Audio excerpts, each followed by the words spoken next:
एक ऐसा नेता जिसने कांग्रेस की दिशा और दशा दोनों बदल के रख दी। एक ऐसा नेता जिसके आने से बिहार कांग्रेस में नया उत्साह दिखाई दे रहा है और एक ऐसा नेता जिसको सभी युवा नेता अपना आगे चल के खतरा मान रहे हैं। उस नेता का नाम है कन्हैया कुमार, जो बिहार में आते हैं और ना कि सिर्फ आते हैं बल्कि छा जाते हैं। कांग्रेस कन्हैया कुमार से आने का पहले का और कांग्रेस कन्हैया कुमार के आने के बाद का, दोनों में कितना डिफरेंस है, इससे आप भली भांति अवगत हो पाएंगे, समझ पाएंगे और सब कुछ हम आपको बताएंगे भी। लेकिन उससे पहले मेरा परिचय जान लीजिए। मेरा नाम है रजत और आप जनता जंक्शन देख रहे हैं। देख लीजिए, वो कहा जाता है ना कि एक इंसान पूरी की पूरी पार्टी खड़ी कर सकता है और वो दम, वो मादा शायद कन्हैया कुमार रखते हैं। कन्हैया कुमार चलते हैं बिहार में तो काफिला बन जाता है।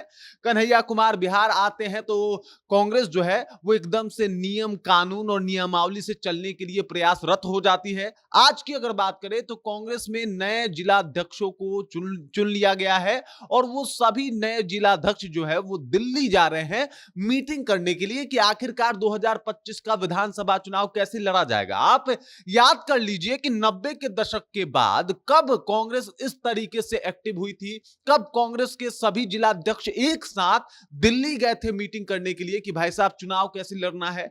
कब कांग्रेस ने यह प्लान किया था कि भाई साहब इस बार चुनाव का उनका अपना चुनावी एजेंडा क्या होगा। कब कांग्रेस कोई यात्रा की थी और जन जन तक जाके पहुंच के अपने मैसेजेस को पहुंचाई थी। कब कांग्रेस ने कोई रणनीति बनाई थी और कब कांग्रेस इतना एक्टिव नजर आई थी। आप कहेंगे कि भाई साहब 90 के दशक के बाद ये तभी हुआ जब कन्हैया की बिहार में राजनीति एंट्री हुई। देख लीजिए, एक युवा नेता ऐसा जिससे जितने भी युवा नेता हैं बिहार के, उनमें खौफ है। आपको ज्ञात होगा, आपको पता होगा कि लालू प्रसाद यादव पे भी यह आरोप लगते आया है कि कन्हैया कुमार को बिहार के राजनीति से इसलिए लालू प्रसाद यादव दूर रखना चाहते थे कि तेजस्वी यादव के राजनीति के ऊपर ग्रहण लग सकता है। मतलब टैलेंट है भाई साहब ये, मतलब इस वजह से नेता नहीं है कन्हैया क्योंकि इनके पिताजी नेता थे। ये नेता इसलिए हैं क्योंकि ये लीडरशिप को अच्छे तरीके से जानते हैं और पहचानते हैं। इनका अपना एक अलग मुद्दा होता है और हर एक मुद्दे को बड़े मुखरता से ये रख सकते हैं। इनका अपना एक फैन फॉलोइंग है और अपना एक चाहने और जानने वाले लोगों की संख्या है। ये पहचान इन्होंने अपने बूते पे बनाई है और इसी वजह से लालू प्रसाद यादव भी तेजस्वी यादव के लिए चिंतित थे और कन्हैया को बिहार के राजनीति से दूर रखना चाहते थे।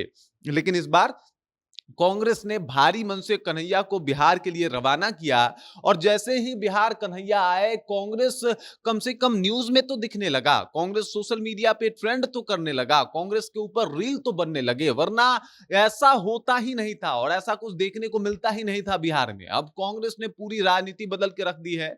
एक युवा, ऐसे युवा को भेजा है जो भाई साहब वाकई बहुत कुछ बदल के रख सकता है। मतलब प्रभारी हैं कृष्णा अल्लावरू, अध्यक्ष दूसरे हैं। कन्हैया कुमार को कोई जिम्मेदारी नहीं दी गई है और ये जिम्मेदारी ना देना भी बहुत बड़ी जिम्मेदारी है। कुछ लोग कह रहे हैं कि अगर कांग्रेस का कोई मुख्यमंत्री होगा बिहार का तो कन्हैया कुमार होंगे। कुछ लोग कह रहे हैं कि कांग्रेस बहुत बड़ी जिम्मेदारी कन्हैया कुमार को दे रही है, तभी कन्हैया कुमार के भरोसे पूरा जो है वो बिहार का कैंपेनिंग छोड़ के रखा है कि भाई किस तरीके से बिहार में चुनाव होगा ये कन्हैया डिसाइड करेंगे। हालांकि प्लान करने वाले और भी बहुत हैं, कृष्णा अल्लावरू भी हैं। बाकी कांग्रेस जो है अपने जो भी केंद्र के नेता हैं, जो भी प्लान बनाने वाले हैं, उन सबको भेज रही है। लेकिन कन्हैया कुमार वो फेस है, वो चेहरा है जिसके ऊपर कांग्रेस अपने मुद्दे को रख सकती है और बखूबी उस बात को कह सकती है। बाकी कांग्रेस के पास हो सकता है कि इससे पहले भी प्लान बेहतर हो, लेकिन बिहार के लिए आज तक उस 1990 के बाद ऐसा कोई चेहरा नहीं मिला जिसके ऊपर कांग्रेस आके मुखरता से बोल सके और कह सके भाई ये लीडर है मेरा,